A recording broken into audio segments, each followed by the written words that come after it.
Price the lord. Month of പ്രെയറിൻ്റെ 9-ാം ദിവസത്തിലേക്ക് നമ്മൾ വന്നിരിക്കുകയാണ്. എല്ലാവർക്കും സ്നേഹവന്ദനത്തെ അറിയിക്കുന്നു. ഒരു ചെറിയ ചിന്ത നിങ്ങളോട് പങ്കുവെക്കേണ്ട ആഗ്രഹിക്കുകയാണ്.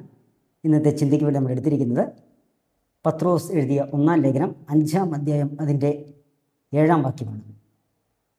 അവൻ നിങ്ങൾക്കായി കരുതുന്നുണ്ടാകിയാൽ നിങ്ങളുടെ സകല ചിന്താകുലവും അവൻ്റെ മേൽ ഇട്ടുകൊള്ളും.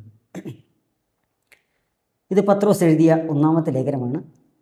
ഈ ഒരു വാക്യം വായിക്കുമ്പോൾ ഈ വചനത്തിൽ കാണാൻ കഴിയുന്ന 2 പ്രധാന കാര്യങ്ങളാണ്.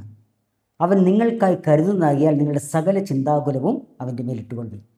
1-ാമത്തെ കാര്യം എന്ന് പറയുന്നത് ദൈവത്തിൻ്റെ പ്രത്യേകത, 2-ാമത്തെ കാര്യം മനുഷ്യൻ്റെ പ്രത്യേകതയാണ്.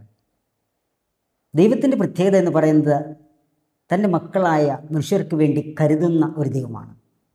മനുഷ്യൻ്റെ പ്രത്യേകത എന്ന് പറയുന്നത് എന്തിനെക്കുറിച്ചും ആശങ്കാകുലരാകുന്ന, ചിന്താകുലരാകുന്ന ഒരു പ്രകൃതമാണ് മനുഷ്യൻ്റേത്.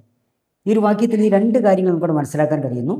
അവൻ നിങ്ങൾക്കായി കരുതുന്നതാകിയാൽ നിങ്ങളുടെ സകല ചിന്താകുലവും അവൻ്റെ മേലിട്ടുകൊള്ളും. ആദ്യ ഭാഗത്ത് കരുതുന്ന ഒരു ദൈവത്തെ കാണാൻ കഴിയുന്നു.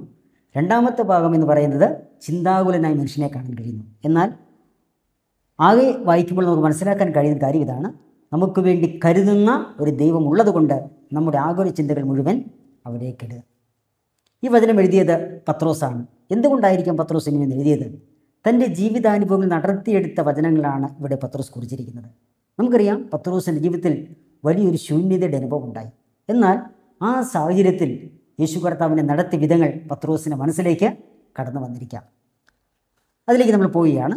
ലൂക്കോസ് സുവിശേഷം 5-ാം അധ്യായം 1-ാം വാക്യം മുതൽ വായിക്കുമ്പോൾ ആ ഒരു ഭാഗം നമുക്ക് കാണാൻ കഴിയുന്നു. അതിൻ്റെ 1-ാം വാക്യത്തിൽ ഇങ്ങനെ പറയുന്നു: അവൻ ഗന്നസരേത്ത് തടാകത്തിൻ്റെ കരയിൽ നിൽക്കുമ്പോൾ പുരുഷാരൻ ദൈവവചനം കേൾക്കേണ്ടതിന് അവനെ തെക്കിക്കൊണ്ടിരുന്നു. അപ്പോൾ 2 പടക് കരയ്ക്കടുത്ത് നിൽക്കുന്നത് അവൻ കണ്ടു. മീൻപിടുത്തക്കാർ അവയിൽ നിന്ന് ഇറങ്ങി വല കഴുകുകയായിരുന്നു. പത്രോസിൻ്റെ ജീവിതത്തിലെ വഴിത്തിരിവായി തീർന്ന ഒരു സംഭവത്തെക്കുറിച്ചാണ് നാം ഇപ്പോൾ വായിച്ചു കേട്ടത്. ഇതിൻ്റെ ആദ്യ ഭാഗത്ത് കാണുന്നു, ഗന്നസരേത്ത് തടാകത്തിൻ്റെ കരയിലാണ് ഈ സംഭവം നടക്കുന്നത്. 2 പടകുകൾ ഇങ്ങനെ കരയ്ക്ക് നിൽക്കുകയാണ്. ഏകദേശം രാവിലെ സമയമാണ്. എല്ലാവരും മീൻപിടുത്തക്കാർ ഇറങ്ങി മീൻപിടുത്തമെല്ലാം കഴിഞ്ഞ് അവർ പടകുകളെല്ലാം ഒരു സൈഡിൽ ഒതുക്കി ആ വല കഴുകിക്കൊണ്ടിരിക്കുന്ന സമയമാണ്.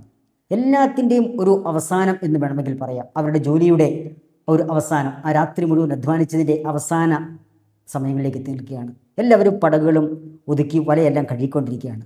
എന്നാൽ ഇവിടെ കാണാൻ കഴിയുന്നൊരു കാര്യമാണ്, ആ പടകുകളിൽ ശീമോൻ ഉള്ളതായ ഒന്നിൽ അവൻ കയറി കരയിൽ നൽപ്പം നീക്കണം എന്ന് അവനോട് അപേക്ഷിച്ചു. നമുക്കറിയാം, യേശു കർത്താവിൻ്റെ വചനം കേൾക്കുവാൻ, പ്രസംഗം കേൾക്കുവാൻ ഒരുപാട് ജനങ്ങൾ ഇങ്ങനെ തടിച്ചുകൂടി നിൽക്കുകയാണ്.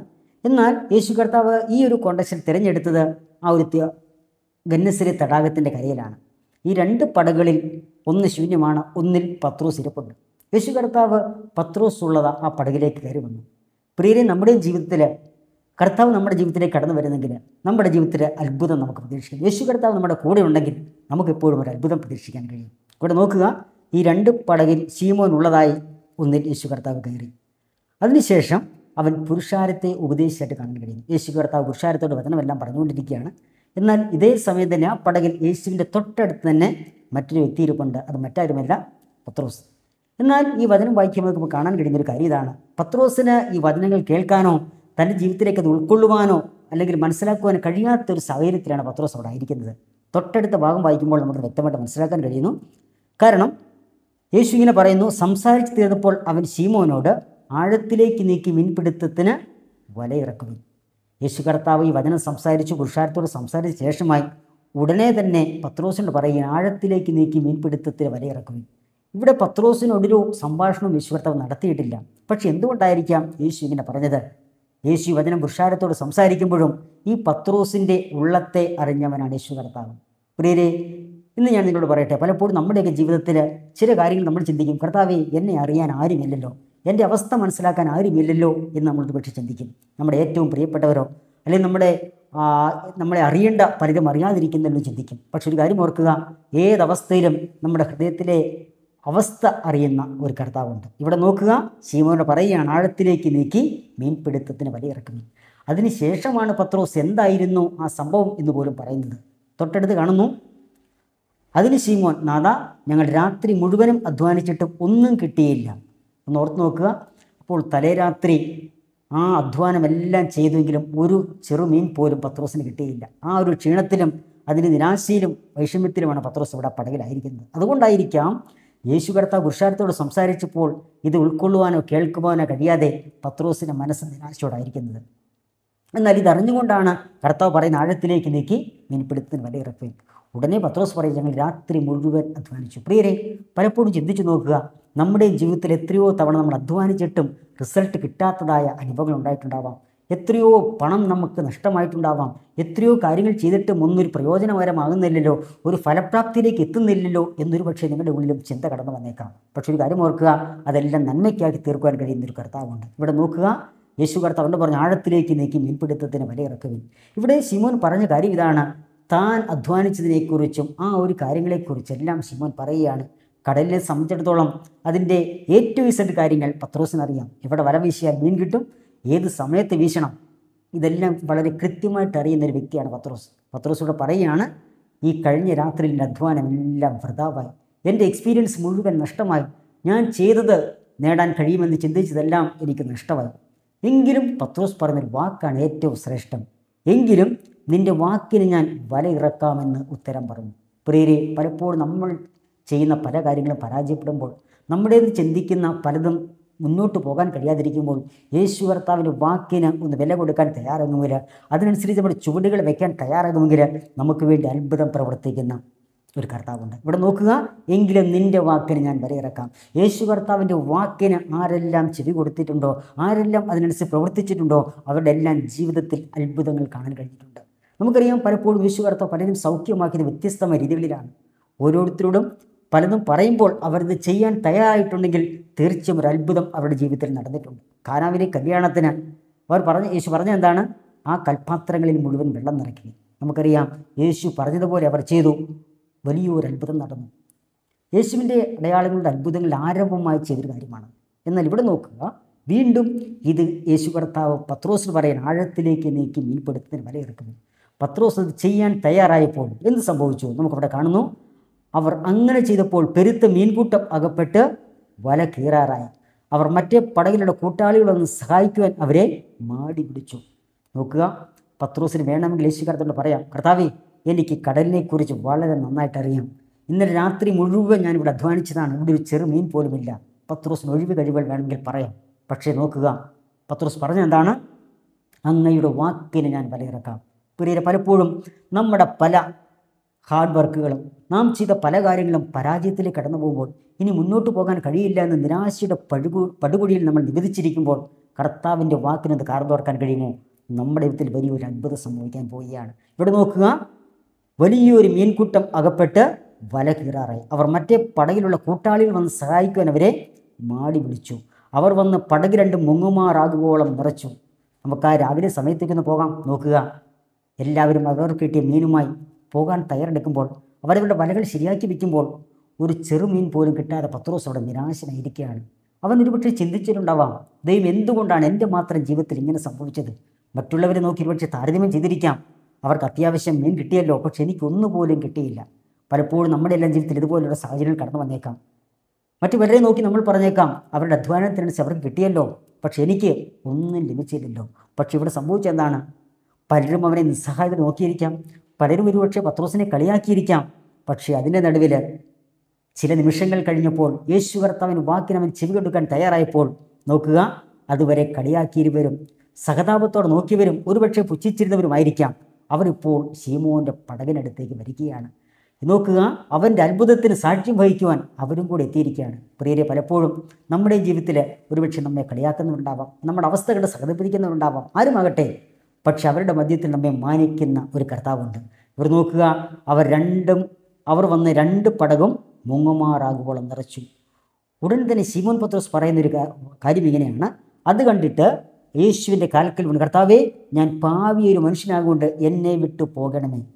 ഞാൻ ചിന്തിക്കുന്ന കാര്യം ഇതാണ്. ഒരുപക്ഷെ ശിമോൻ ചിന്തിച്ച് കാണും, ഈ കർത്താവ് എൻ്റെ കൂടെ ഇത്രയും അടുത്തിരുന്നിട്ട് ഈ യേശുവിനെ മനസ്സിലാക്കാൻ എനിക്ക് കഴിഞ്ഞില്ലല്ലോ. ഒന്ന് ചിന്തിച്ച് നോക്കിയേ. അതുകൊണ്ടായിരിക്കാം പത്രോസ് പറഞ്ഞത്, കർത്താവേ, ഞാൻ പാവിയൊരു മനുഷ്യനാണ്. കാരണം എന്താണ്? യേശുവിൻ്റെ അടുത്ത് പല അത്ഭുതങ്ങൾക്ക് സാക്ഷ്യം വഹിച്ചാലാണ് പത്രോസ്. എത്രയോ അത്ഭുതങ്ങൾ കണ്ടു കഴിഞ്ഞു. പക്ഷേ തൻ്റെ ജീവിതത്തിൻ്റെ അവസ്ഥ വന്നപ്പോൾ, ഒരു ശൂന്യത വന്നപ്പോൾ അതിൻ്റെ നടുവിൽ നിരാശയോടെ ഇരിക്കുന്ന പത്രോസ്. പ്രിയരെ, പലപ്പോഴും നമ്മളെങ്ങനെയല്ലേ? നമ്മൾ പലപ്പോഴും പല അത്ഭുതങ്ങൾക്ക് സാക്ഷ്യം വഹിക്കും, മറ്റുള്ളവരെ നമ്മൾ ഉപദേശിക്കുകയൊക്കെ ചെയ്യും. പക്ഷേ നമ്മുടെ ജീവിതത്തിൻ്റെ അവസ്ഥ കടന്നു വരുമ്പോൾ, ഒരു ശൂന്യത കടന്നു വരുമ്പോൾ പലപ്പോഴും നമ്മൾ നിരാശരായി തീരാറുണ്ട്. അല്ലേ? ഈ കർത്താവിന് നമ്മൾ അറിയാത്തൊരവസ്ഥ, എൻ്റെ കൂടെയുള്ളത് ആരാണ് എന്ന് തിരിച്ചറിയാത്ത അവസ്ഥ. ഈ പുരുഷാരവുമായിട്ടൊന്ന് കമ്പയർ ചെയ്ത് നോക്കിയാൽ പുരുഷാരം അല്പം അകലത്തിലാണ്. എന്നാൽ പത്രോസിനോട് ചേർന്നിരിക്കുന്നത്, ആ പടയിലിരിക്കുന്നത് യേശുവാണ്. ആ യേശുവിനെ ഇത്രയും നേരം അടുത്തിരുന്നിട്ട് പോലും എനിക്ക് മനസ്സിലാക്കാൻ കഴിയില്ലല്ലോ എന്നൊരു പക്ഷേ പത്രോസ് ചിന്തിച്ചിട്ടുണ്ടാവും. അതുകൊണ്ട് പറഞ്ഞു, കർത്താവ്, ഞാൻ പാപി ഒരു മനുഷ്യനാകൊണ്ട് എന്നെ വിട്ടു പോകണമേ. 9-ാം വാക്യത്തിൽ കാണുന്നു, അവർക്കുണ്ടായ മീൻപിടുത്തത്തിൽ അവനും അവനോട് കൂടെയുള്ളവർക്ക് എല്ലാവർക്കും സംഭ്രമം പിടിച്ചിരുന്നു. നോക്കുക, അതിശയം എന്നൊരു വാക്കിനെക്കുറിച്ച് നമ്മൾ പറയാറുണ്ട്, അല്ലേ? അതിനും അപ്പുറത്തേക്ക് തലമാണ് അത്ഭുതം എന്ന് പറയുന്നത്. എന്നാൽ അതിനും അപ്പുറത്തേക്ക് വളരെ ആശ്ചര്യം ജനിപ്പിക്കും വിധം ചില കാര്യങ്ങൾ നടന്നാൽ അവിടെ ഉപയോഗിക്കുന്ന പദമാണ് ഉപയോഗിച്ചിരിക്കുന്നത്, അവർക്ക് സംഭ്രമം പിടിച്ചിരുന്നു. പ്രിയരെ, പലപ്പോഴും നമ്മുടെ ജീവിതത്തിൽ ആദ്യത്തെ അവസ്ഥ ശൂന്യതയുടെ ആയിരിക്കും. ഒരുപക്ഷെ നീ എങ്ങനെ മുന്നോട്ട് പോകുമെന്ന് ചിന്തിച്ച് നിരാശയിലായിരിക്കുന്ന അനുഭവമായിരിക്കാം. എന്നാൽ അതിൻ്റെ നടുവിൽ നമ്മെ മാനിക്കാൻ കഴിയുന്ന ഒരു കർത്താവുണ്ട്. നോക്കുക, മറ്റുള്ളവർ അതിശയപ്പെടുമാറല്ല, അത്ഭുതപ്പെടുമാറല്ല, അതിനും അപ്പുറത്തേക്ക് അവർ സംഭ്രമിക്കത്തക്ക രീതിയിൽ ഇതെങ്ങനെ സംഭവിച്ചു എന്ന് ആശ്ചര്യപ്പെടുന്ന രീതിയിൽ നമുക്ക് വേണ്ടി അത്ഭുതം പ്രവർത്തിക്കാൻ കഴിയുന്ന ഒരു കർത്താവുണ്ട്. ഉടനെ തന്നെ പറഞ്ഞെന്താണെന്നറിയാമോ? ശീമോൻ്റെ കൂട്ടാളികളായ യാക്കോബ്, യോഹന്നാൻ എന്ന സബദി മക്കൾക്കും ആശ്ചര്യമായി ഇതിനെ അനുഭവപ്പെട്ടു. എന്നാൽ യേശു കർത്താവിനോട് പറയുന്നൊരു പദം ഇങ്ങനെയാണ്. യേശു ശീമോനോട് പറയുകയാണ്, ഭയപ്പെടേണ്ട, ഇന്നു മുതൽ നീ മനുഷ്യരെ പിടിക്കുന്നവൻ ആകും എന്ന് പറഞ്ഞു. നോക്കുക, യേശു കർത്താവ് ആ ഒരു സാഹചര്യത്തിൽ ശീമോന് ഒരു വാഗ്ദത്തം കൊടുക്കുകയാണ്, ഇന്നു മുതൽ നീ മനുഷ്യരെ പിടിക്കുന്നവരാകും. നമുക്ക് തുടർന്ന് അവിടെ കാണാൻ കഴിയുന്ന കാര്യം ഇതാണ്. പിന്നെ ഇവർ പടകുകളെ കരയ്ക്കടിപ്പിച്ച് സകലവും വിട്ട് അവനെ അനുഗമിച്ചു. ചുരുക്കി പറഞ്ഞാൽ അത്ഭുതങ്ങൾ കാണാൻ വേണ്ടി മാത്രമായിരിക്കും യേശു കർത്താവിനെ പിൻപറ്റുന്നത്. ഇവിടെ നോക്കുക, സകലതും വിട്ട് യേശു കർത്താവിനെ അനുഗമിച്ചു. പ്രിയരെ, പലപ്പോഴും നമ്മൾ ചിന്തിക്കാറില്ലേ, യേശു കർത്താവ് എല്ലാം നമുക്ക് ചെയ്തു തരുമെങ്കിൽ ഞാൻ യേശുവിനെ പിൻഗമിക്കാം, എൻ്റെ എല്ലാ കാര്യങ്ങളും എൻ്റെ കൂടെ നിൽക്കാമെങ്കിൽ ഞാൻ യേശു കർത്താവിനെ ഉപാധികൾ വെച്ചുകൊണ്ടായിരിക്കും പക്ഷെ അതിനും അപ്പുറത്തേക്ക് നോക്കുക, അവർ സകലവും വിട്ട് എന്ന് വെച്ചാൽ ആ ഒരു നേട്ടം അത് മാത്രമല്ല, അതിനും അപ്പുറത്തേക്ക് ഈ നേട്ടങ്ങളെക്കാൾ ഉപരിയായി ഈ നേട്ടങ്ങൾ നൽകിത്തന്ന യേശുവിനെ പിൻപറ്റാൻ പത്രോസ് അവർ തീരുമാനിച്ചു. അങ്ങനെയെങ്കിൽ നാം ഒന്ന് ഓർത്ത് നോക്കുക, പലപ്പോഴും നമ്മുടെ ജീവിതത്തിലേക്ക് തിരിഞ്ഞ് ചിന്തിച്ച് നോക്കുക. എത്രയോ ശൂന്യതകൾ കടന്നു വന്നു, എത്രയോ രോഗങ്ങൾ കടന്നു വന്നിരിക്കാം, എത്രയോ പ്രതികൂലങ്ങൾ കടന്നു വന്നിരിക്കാം, നാം തകർന്നു പോകാമായിരുന്ന, മറ്റുള്ളവർ നമ്മെ നിന്ദിക്കാമെന്ന എത്രയോ അവസ്ഥകൾ കടന്നു വന്നു. പക്ഷേ അതിൻ്റെ നടുവിൽ നമ്മെ കരം പിടിച്ച് നടത്തിയൊരു കർത്താവില്ലേ? നോക്കുക, അതിൻ്റെ നടുവിലും യേശു കർത്താവ് പത്രോസിന് കൊടുത്ത വാഗ്ദത്തം ഇതാണ്, ഇന്നു മുതൽ നീ മനുഷ്യരെ പിടിക്കുന്നവരാകും. പത്രോസേ, യേശു പറഞ്ഞതിന് അർത്ഥം ഇത്രയേ ഉള്ളൂ, അല്ലയോ പത്രോസേ, നീ എന്നും ഇങ്ങനെ മീൻ പിടിച്ച് കഴിയണമെന്നല്ല കർത്താവ് ആഗ്രഹിച്ചു. അതിനും അപ്പുറത്തേക്ക് ഈ ഒരു ശൂന്യത കൊണ്ട് നീ മനസ്സിലാക്കേണ്ട കാര്യം ഇതാണ്, നിൻ്റെ ജീവിതത്തിൽ അത്ഭുതം ചെയ്യാൻ എനിക്ക് കഴിയും. മാത്രമല്ല, ഈ ഒരു ശൂന്യതയിലൂടെ വലിയൊരു വാഗ്ദത്തം കർത്താവിന് കൊടുത്തു, ഇന്നു മുതൽ നീ മനുഷ്യനെ പിടിക്കുന്നവരാകും. ഒരുപക്ഷെ പത്രോസിനത് ആ ഒരു എന്താണ് കർത്താവ് ഉദ്ദേശിച്ചത് ഒരുപക്ഷെ മനസ്സിലാക്കാൻ കഴിഞ്ഞിട്ടുണ്ടോ നമുക്കറിയില്ല. പക്ഷെ ഒരു കാര്യം ഉറപ്പാണ്, ആ കർത്താവിൻ്റെ വാഗ്ദത്തം നിറവേറിയത് അപ്പോസ്തല പ്രവൃത്തിയിലേക്ക് വരുമ്പോൾ നമുക്കിവിടെ കാണാൻ കഴിയുന്നു.